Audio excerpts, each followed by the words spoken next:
Assam commando বাহিনীত যোগদান কৰিবলৈ কিয় আগ্ৰহী? কামাণ্ডো বাহিনীৰ দায়িত্ব কি? আপোনাৰ বাবে ড্ৰেগ প্ৰেম মানে কি? আপোনাৰ শাৰীৰিক সক্ষমতা আপোনালোকে কেনেকৈ বজাই ৰাখে? আপোনালোকৰ শক্তি আৰু দুৰ্বলতা কি? আপুনি কঠোৰ পৰিস্থিতিৰ সন্মুখীন হ'ল আপোনালোকে কেনেকৈ সমাধান কৰিব? তেনেকৈ যদি আপোনালোকে শুনে আপোনালোকে কি কৰিব? অসমত কেইখন ৰাষ্ট্ৰীয় উদ্যান আছে? অসমৰ প্ৰথম আহোম ৰজাজনৰ নাম কি? চুকাফা কেতিয়া অসমলৈ আহিছিল? নমস্কাৰ বন্ধুসকল, স্বাগতম জনাইছো মোৰ ইউটিউব চেনেললৈ। মই পল্লৱ গগৈ। আজি আপোনালোকে নতুন ভিডিঅ' এটা লৈ আহিছো। আজিৰ ভিডিঅ'ৰ টপিক আপোনালোকে নিশ্চয় থাম্বনেইল চাই গম পাইছে। আসাম পুলিচ ABUB আৰু আসাম কামাণ্ডোৰ ভাইবাৰ টেষ্ট হ'ব। গতিকে আপোনালোকক ভাইবাৰ টেষ্টত আপোনালোকক কি কি সুধিব পাৰে আৰু আপোনালোকে কেনেকৈ উত্তৰ দিব আৰু আপোনালোকে কি পিন্ধি যাব, আপোনালোকক এই ভিডিঅ'টোৰ দ্বাৰা যিমান পাৰো সহায় কৰিম। আৰু আপোনালোকে ভিডিঅ'টো ভালদৰে চাব আৰু ভালদৰে বুজি ল'ব। আৰু আপোনালোকক যিকেইটা কুৱেশ্যন দিম মানে 90% চান্স আছে মানে সেইকেইটা কুৱেশ্যনে মানে সোধাৰ। গতিকে ভিডিঅ'টো ভালদৰে চাব। আৰু আপোনালোকে যদি মোৰ চেনেলটোলৈ যদি নতুনকৈ আহিছে তেনেহ'লে চেনেলটো ছাবস্ক্ৰাইব কৰি ল'ব, ঠিক আছে? আৰু লাইক কৰি দিব, তেতিয়া ভিডিঅ' বনাই ভাল লাগে। গতিকে বলক তেন্তে ভিডিঅ'টো আৰম্ভ কৰোঁ। বন্ধুসকল, প্ৰথম কথা হ'ল আপোনালোকক ৰিপৰ্টিং টাইম কেইটা বজাত দিছে আপোনালোকে সিমানটো টাইমত আপোনালোকে উপস্থিত হ'বলৈ চাব। মানে তাতকে আগতে যাব আপোনালোকে 20 মিনিট 15 মিনিটৰ আগতে আপোনালোকে উপস্থিত হৈ থাকিবগে। আৰু প্ৰথমতে চুলি আপোনালোকে ল'ৰাবিলাকে চুলি দাড়ি নখ এইবিলাক আপোনালোকে কাটি যাব।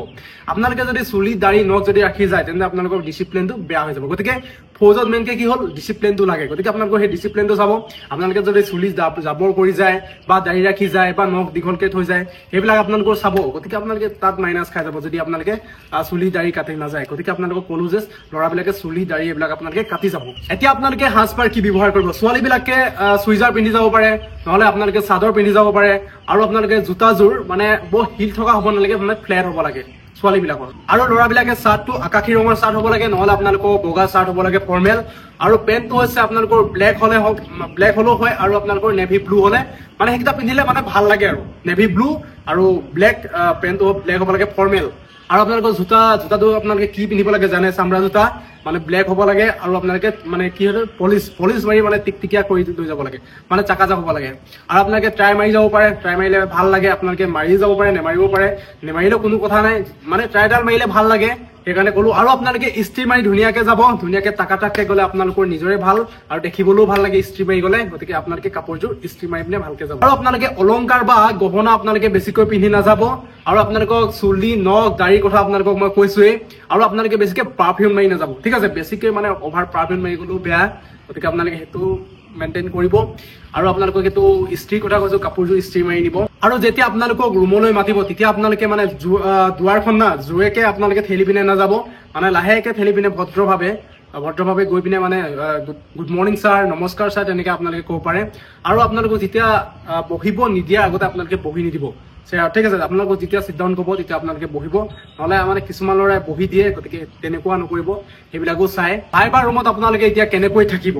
নিশ্চিন্ত আৰু আত্মবিশ্বাসে থাকক, অতি মানে ভয় নকৰিব।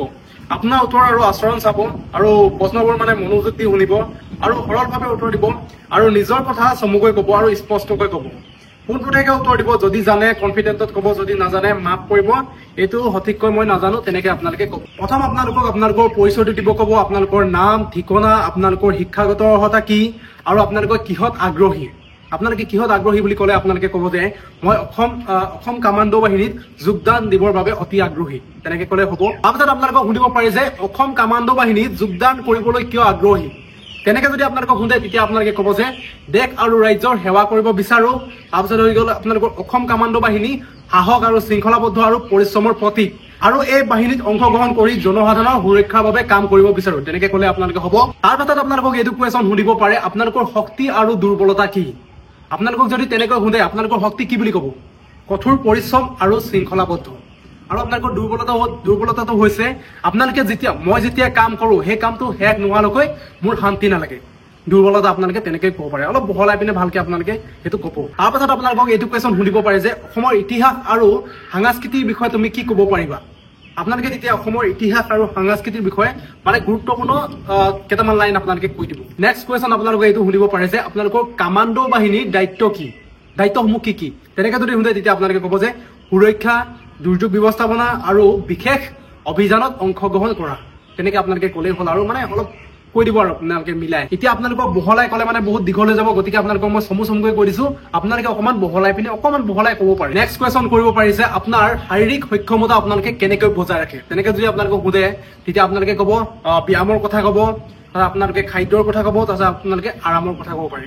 মানে অলপ অলপ বহলাই কৈ দিব নেক্সট কুৱেশ্যন যদি আপোনালোকক যদি সোধে আপুনি কঠোৰ পৰিস্থিতিৰ সন্মুখীন হ'ল আপোনালোকে কেনেকৈ সমাধান কৰিব তেনেকৈ যদি আপোনালোকক সোধে আপোনালোকে কি কৰিব তেতিয়া আপোনালোকে ক'ব যে শান্ত থাকিম পৰিস্থিতি বুজি ল'ম সিদ্ধান্ত দ্ৰুত ল'ম আৰু টিমৰ সৈতে সম্পৰ্ক ৰাখিম আৰু সমস্যাৰ সমাধান কৰিবলৈ চেষ্টা কৰিম আৰু আপোনালোকে অলপ মানে এটো বহলাই ক'ব আপোনালোকক কুৱেশ্যন কেইটামান দিছো আপোনালোকে কুৱেশ্যন কেইটা লিখি লওক আপোনালোকক কৈছিলো যে আপোনাৰ শক্তি আৰু দুৰ্বলতা কি আপোনালোকক মই চমুকৈ কৈছিলো অকমান এতিয়া মই বহলকৈ কৈ দিছো ঠিক আছে আপোনালোকে লিখি ল'ব পাৰে শক্তি মোৰ শক্তি হৈছে আত্মবিশ্বাস আৰু শৃংখলাবদ্ধ মই যিকোনো পৰিস্থিতিত শান্ত হৈ সিদ্ধান্ত ল'ব পাৰো আৰু টিমৰ সৈতে এক হৈ কাম কৰিব পাৰো মই শাৰীৰিকভাৱে সুস্থ আৰু মানসিকভাৱে দৃঢ় মই যিকোনো কঠিন পৰিস্থিতিত মোকাবিলা কৰিবলৈ সাজু তেনেকৈ আপোনালোকে আপোনালোকৰ শক্তিটো ক'ব আৰু দুৰ্বলতাটো হৈছে মই যিকোনো কাম কৰিলে অতি মনোযোগ দি কামটো কৰোঁ কামটো শেষ নোহোৱালৈকে শান্তিত থাকিব নোৱাৰো আৰু কেতিয়াবা নিজৰ ভুলসমূহৰ বিষয়ে অধিক চিন্তা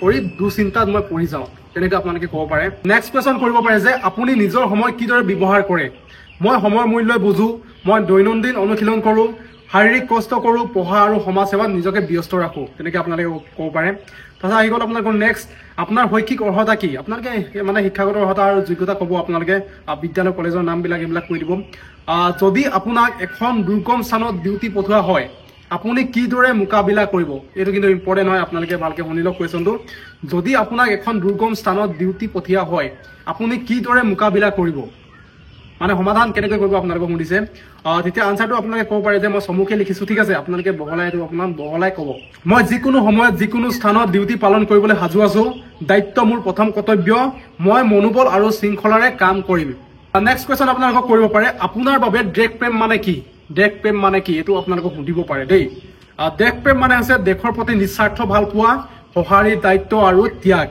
প্ৰয়োজনত জীৱনো উৎসৰ্গা কৰিব পৰা মনোভাৱ এইটো লাগিব তাৰপিছত আপোনালোকক নেক্সট কুৱেশ্যন কৰিব পাৰে যে আপুনি অসম আৰক্ষীৰ মূল উদ্দেশ্য কি বুলি ভাবে তেনেকৈ আপোনালোকক কুৱেশ্যন কৰিব পাৰে আপোনালোকে আনসাৰটো ক'ব পাৰে ৰাইজৰ নিৰাপত্তা নিশ্চিত কৰা আইন শৃংখলা ৰক্ষা কৰা অপৰাধ ৰোধ কৰা আৰু সমাজত শান্তি প্ৰতিষ্ঠা কৰা তেনেকৈ আপোনালোকে ক'ব পাৰে আৰু নেক্সট কুৱেশ্যন আপোনালোকৰ আহি গ'ল অসম আৰক্ষীৰ মূল মন্ত্ৰ কি জনহিত জনসেৱাৰ্থেই সেৱা সুৰক্ষা আৰু শৃংখলা আৰু নেক্সট কুৱেশ্যন আহি গ'ল আপুনি সফল হ'লে ভৱিষ্যতত অসম আৰক্ষীত কি ভূমিকা পালন কৰিব বিচাৰে এইটো এটা ইম্পৰ্টেণ্ট কুৱেশ্যন হয় আপুনি যদি যেতিয়া সফল হৈ যাব তেতিয়া আপোনালোকে কি ভূমিকা পালন কৰিবলৈ বিচাৰে অসম আৰক্ষীত আপোনালোকে এইটো ইম্পৰ্টেণ্ট হয় চাই লওক মই সদায় নিষ্ঠাৰে কাম কৰিম সাহসেৰে দেশ ৰক্ষা কৰিম আৰু অসমৰ জনতাৰ সহায়ত আগবাঢ়িম আৰু মই এজন আদৰ্শ আৰক্ষী হ'ব বিচাৰোঁ তেনেকৈ আপোনালোকে ক'লেই হ'ল আৰু জিকে কুৱেশ্যন কেইটামান লৈ আহিছোঁ আপোনালোকে এইকেইটা শুনিব পাৰে ইম্পৰ্টেণ্ট হয় জিকে আৰু কাৰেণ্ট এফেয়াৰ্ছ আপোনালোকে জিকে মানে কাৰেণ্ট এফেয়াৰ্ছ আপোনালোকে চাই থৈ দিব ঠিক আছে বৰ্তমান অসমৰ মুখ্যমন্ত্ৰী কোন বৰ্তমান অসমৰ ৰাজ্যপাল কোন বৰ্তমান ৰাষ্ট্ৰপতি কোন অসম আৰক্ষীৰ ডিজিপি কোন মানে মহাপৰিদৰ্শক কোন হয় এতিয়া বৰ্তমান অসমত কেইখন ৰাষ্ট্ৰীয় উদ্যান আছে অসমৰ প্ৰথম আহোম ৰজাজনৰ নাম কি চুকাফা কেতিয়া অসমলৈ আহিছিল ব্ৰহ্মপুত্ৰ নদী কিমানখন দেশৰ মাজেৰে বৈ গৈছে অসমৰ আটাইতকৈ ডাঙৰ জিলাখনৰ নাম কি বিহু উৎসৱ কিমান প্ৰকাৰৰ ভূপেন হাজৰিকা কিহৰ বাবে জনা যায় অসমত অলপতে কোনখন ৰাষ্ট্ৰীয় উদ্যান বুলি ঘোষণা কৰা হৈছিল আপোনালোকক এইখিনি সুধিব পাৰে গতিকে আপোনালোকক যিমান পাৰোঁ মই যিখিনি মোৰ ফালৰ পৰা আপোনালোকক মই দিলোঁ গতিকে ভালদৰে আপোনালোকে দিব ভাইবাৰটো বেষ্ট অফ লাক থাকিল আৰু এতিয়া আছাম পুলিচৰ ABUB এক্সাম হৈ আছে গতিকে এক্সামৰ কাৰণে আপোনালোকক বেষ্ট অফ লাক থাকিল যাতে ভালকৈ দিয়ে ভালকৈ যাতে পাছ কৰে তাকে আশা কৰিলোঁ আজিলৈ বাই তেন্তে বন্ধুসকল জয় আই অসম আৰু আপোনালোকে যদি নতুন কৰিছে মোৰ চেনেলটোলৈ তেনেহ'লে চেনেলটো ছাবস্ক্ৰাইব কৰি ল'ব ঠিক আছে তেন্তে বলক নহয় আজিলৈ খতম হৈ গ'ল ভাই জয় আই অসম